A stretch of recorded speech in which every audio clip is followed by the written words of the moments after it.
Welcome to Decoding Autism with Mr. Beal.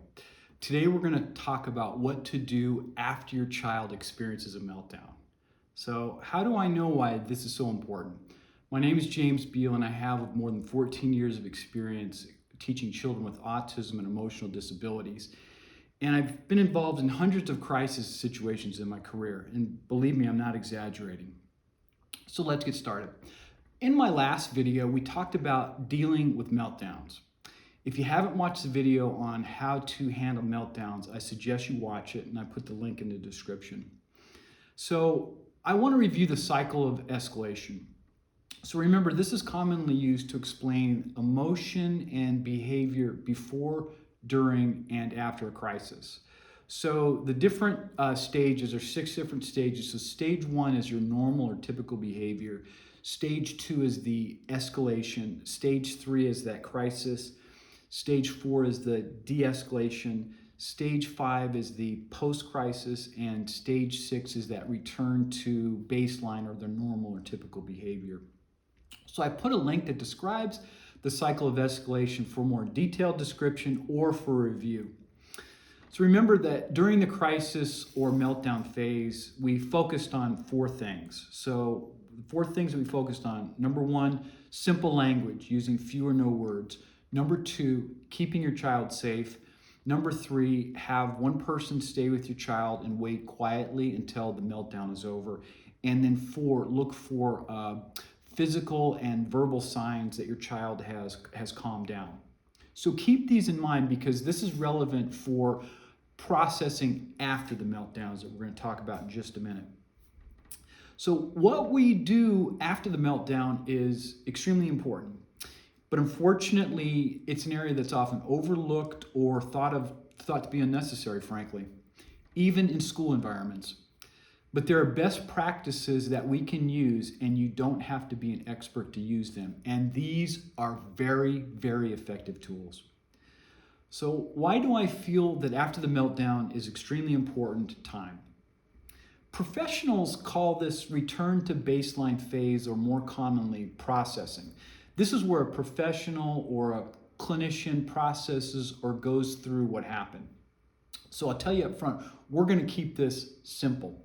The goal is not to make us trained clinicians. We're going to talk about a framework to follow. Just like in my previous videos, I stressed that following a framework is consistent and practical way to deal with crisis and also manage behaviors. So why is how we process after the meltdown so important?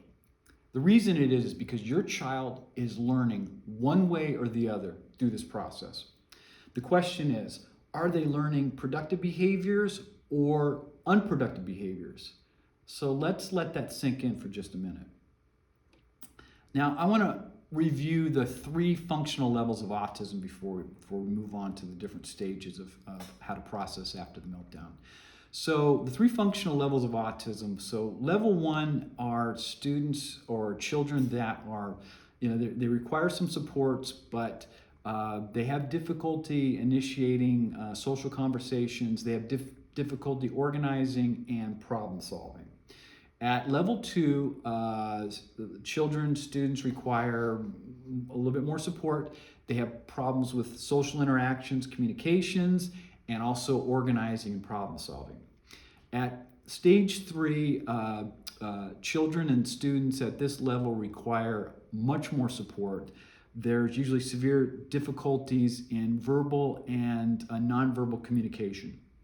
So with children at functional level 3, we're not going to process. What we're going to do is we're going to problem solve. So that might look like, what triggered the meltdown? What did we learn from this? And we can use the information as an opportunity to learn how to help prevent future meltdowns. Children at functional levels 1 and 2, we're going to process with the child. And we're going to follow a simple 4-step structure. And the structure is this. Number 1, you're going to talk about what triggered the meltdown. Number 2, the child is going to acknowledge their behavior. Number 3, you'll talk about what other choices or options your child can make in the future. And number 4, accept responsibility for their behavior and their actions. Okay, so let's go into each step in a little bit more detail. But one thing I want to point out before you get started here, it's very important that our child is emotionally and physically calm before we begin this process. If not, this processing will be less or not effective at all. Okay, so the child is showing us that they're physically and emotionally calm. So you begin by talking about what triggered the meltdown, what started this, okay? So I'm going to use a classroom example. This happens very common. So I ask a student to start their math work. They get upset, they throw the assignment on the floor, and they use profanity, okay? Okay, so time passes, 5 minutes pass, the student they're showing me that they're verbally and physically calm. So I'm going to begin processing with the child. All right, so I'm going to talk about what triggered the meltdown, okay? So why did you do this? So the child may tell me, oh, I was upset because I didn't want to do my math. Awesome. Maybe they won't. Maybe you're going to have to help them a little bit. Maybe you're going to have to kind of draw them a picture. See, this is what I saw happen, okay? Next step is a child acknowledges the behavior. This is crucial. If the child does not acknowledge the behavior, so my example, the child doesn't acknowledge that they threw their work on the ground, that they used profanity, okay, we're gonna wait, okay? We're gonna wait until maybe the child, wait a few more minutes until they're ready to acknowledge that behavior. It's very, very important that they acknowledge the behavior, okay? If they're not acknowledging the behavior, then it falls back on what are they learning? So are they learning that if I just deny this or not participate, that I'm going to avoid, having to pay a consequence, or I wanted to get out of this work anyway, so I'll just run the clock out, okay? So it's very, very important. Okay, so once a child acknowledges the behavior, you're gonna talk about what other choices or options could your child make in the future, or what other options they had available at the time. So I want to point out, it's very important that you point out that their behavior didn't get them what they wanted. Hopefully it didn't get them what they wanted. But I know we don't live in a perfect world, and sometimes it happens. They get exactly what they want, and believe me, it's happened to me. Don't worry about it. Don't worry about it.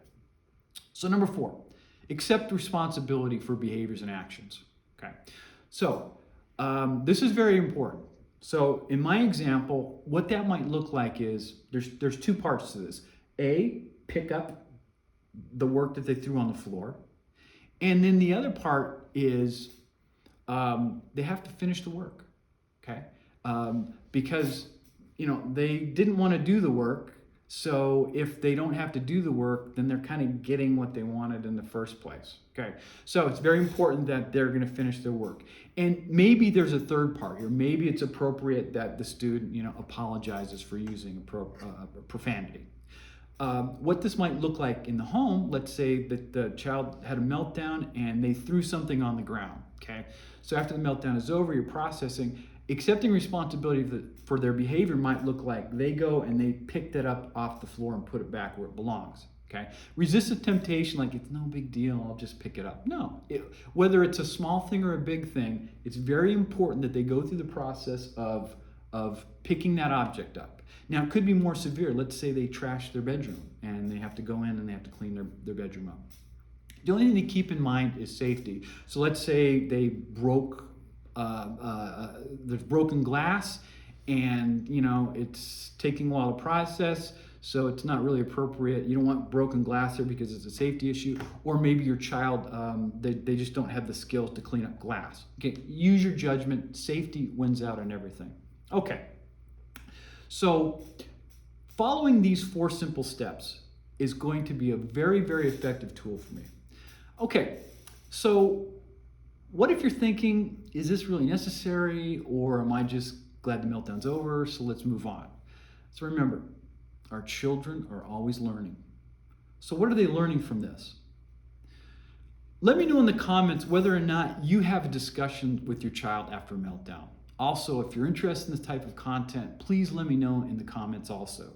Please hit the like and subscribe button and share with other people who might benefit from this type of content. Thank you.